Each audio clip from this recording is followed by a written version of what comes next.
Hey guys, I'm Kimber Schaefer with Rage in the Cage, Oklahoma. We're here tonight at Solid MMA in Oklahoma City, and we are talking about Rage in the Cage 30 happening on August 15th, 2014 at the Oklahoma City Farmers Public Market. And this guy, Austin No Limit Conrad, is going to be fighting on that card. This is your fifth amateur fight, am I correct? Correct. All right, and you're fighting Justin Ware, who Justin is 0-2, and you are 1-3. So as far as record goes, pretty good matched fight. But you know, I know you told me earlier you don't really even look at records. You have been training so hard for this fight. You've come a long way. How do you feel going into it? I feel very confident. I mean, it's just training. You put in the work. You know, the fighting's the easy part. Dieting and training hard that's the hardest part of everything, you know. I'm going in there very clear-minded, very confident. You know, I'm not cocky, you know, but I'm very confident because I put in the work. So, yeah, for sure. Now, Austin, you people look at you, you're a clean-cut kid. I mean, you're 20 years old. But what people don't know is you've had a very rough past. I mean, just recently was even living on the streets. Tell me how you ended up on the streets in the first place. Well, I was basically raised by my grandparents my whole life. My dad, you know, gave up on me as a baby. My mom is in my life now. She wasn't before, but for sure now she's making up for it. But my grandparents died the same time I had a kid. Well, I was about to have a kid. My grandparents and my great-grandparents, they all died in the span of like 2 years. You know, I was just going from couch to couch, sleeping wherever I could, you know, on the streets. But yeah, when I got in the sport, you know, I was just thinking I was the tough guy trying to beat everybody up, but I learned real quick that's not what this sport's about. JC Cottrell and Diego Pinchelingue literally picked me up off the streets, and they've helped me grow up so much, you know, in every aspect of life in general, you know, just mentally, physically, you know, teaching me about the sport, you know, respect, how to be a leader for my son, how to be a leader and a good role model for the whole community. So, yeah, I've learned a lot in the past year. You know, I've learned this, and I know this to be true. Sometimes in life, God puts certain people in certain situations, and He has a way of bringing you out of just the bottom of a pit. And I see that so much in your life. And you call yourself Austin No Limit Conrad. And the reason you say that is because you want other people to know that there's no limit to where you can go if you put your mind to it. Yeah, you know, I was like really big as a kid, and I always got picked on. You know, I used to hang out at high school. You know, I was the little kid. I lost a lot of weight, so I was like the little kid in high school. You know, I got picked on then. I got beat up. I've been jumped. I've been, you know, spit on. You know, I was told I was never going to be nothing. You know, I've been through a lot. And I just know that my whole life, I know I'm different than everyone else because, you know, my mindset, I just never gave up no matter how bad it was, you know. Sleeping in my car, you know, I always knew I'm going to be somebody. So that's why I'm so passionate about this sport.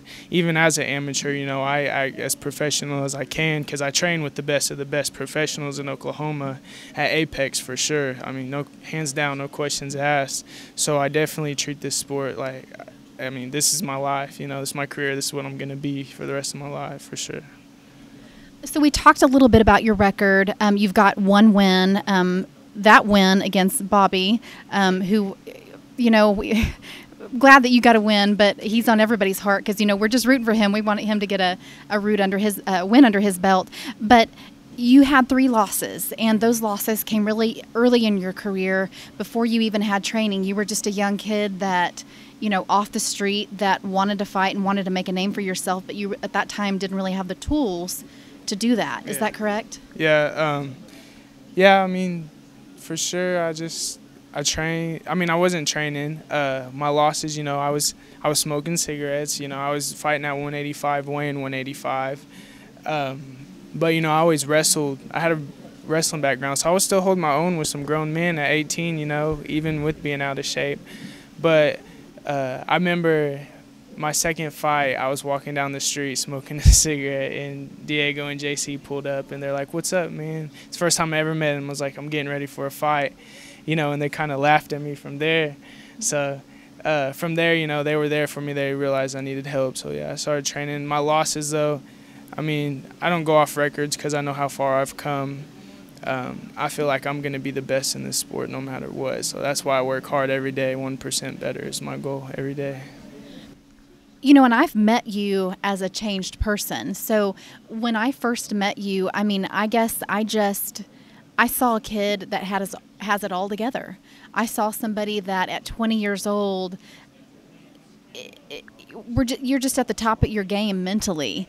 And I would have never, had I not spoken to you just now, known your past, because I see a different person than people probably saw, 8-9 months ago. So personally, I'm so proud of where you've come. I mean, and I can tell you this just from my own life is, sometimes people look at somebody and you have no clue what they've been through in their life. A lot of people look at me and see that I've been on TV and think that I've been handed this, but I worked for it, and I was homeless a time when I was a child as well. So I guess you and I standing here together is kind of a testament to everybody out there that anything you want to do, if you put your mind to it, you can make it. I mean, look at this guy. Look at the changes. For sure, yeah. I remember one time I was like 5 years old. I was climbing in a tree, and my grandpa was like, "Has anybody ever told you could be whatever you wanted to be?" And I was like, "No." He's like, "Well, you can and you will." So that's kind of always stuck to me. But yeah, how I feel, everyone has their problems. That's why I don't judge anybody, I love everybody, I just like to make people feel happy, because I know that I would want people to feel the same, And I'm not perfect. No one's perfect, and people need to realize that. So, yeah, I mean, I get along with everybody, even the people that doubt me, all the haters that still are talking now, I just keep a smile on my face, and keep going. So I talk in the cage. That's how I do it. Austin, one other thing about you is you are an Herbalife wellness coach, and I know that Herbalife has played a role in changing you and making you into the person that you are. Tell me a little bit about what you do with Herbalife and how that's changed you. Well, Herbalife's basically like meal replacements and stuff, so I use it for my cuts. But also it's family oriented, it's all about the family. We all come together as a family, and we hold like fit camps, personal development classes. We're always helping each other better each other, for healthier lives, but also making people, feel happy and feel good about themselves. It's not just for like people trying to lose weight. We also have like skincare products, people that want to put on muscle, everything. But yeah, we come together as a family. Like there's a whole bunch. We're in 94 countries right now. We're the #1 distributor there is for nutrition wise. And it helps me a lot, because the people that I'm around are people like me. That's no problem attitude. When you're in the clubs, around, it's just no problem attitude. And we all come together and we all help each other out, and it's always positive. There's no negative around any of the people at Herbalife, and I feel very grateful to be a part of it, for sure. All right. Well, congratulations on that. And I mean, I know it's going really well for you, and good luck your next fight in the cage. We're looking forward to it. I appreciate y'all.